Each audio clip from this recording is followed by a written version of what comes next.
เจริญสุขเจริญพรยามเช้าศรัทธาญาติโยมบรรยากาศยามเช้าอยู่ที่วัดป่าผู้ดานมะเกลือเนาะวันนี้เป็นมื้อวันศีลดับเป็นมื้อตักบาตรญาติน้ำของวัดภูเนาะเพื่อเฮ็ดบุญสังฆทานอุทิศส่วนบุญกุศลหาเจ้าที่เจ้าฐานเจ้ากรรมนายเวรในภูมะเกลือนี้เนาะตอนนี้ศรัทธาญาติโยมกำลัง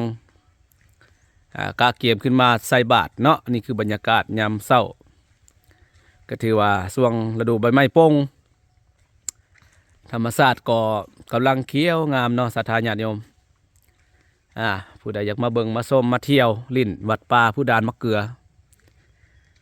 ที่ธรรมชาติสร้างสรรค์สลับซับซ้อนก็มาเบิ่งมาชมได้เด้อตอนนี้ดอกส้มพ่อดานกำลังโปร่งดอกสีขาวอลามงามเนาะ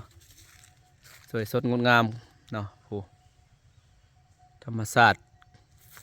ฝูงนกกระยางขาวผู้บินเจิดจ้อยผู้เป็นตาสะอ่อนเนาะ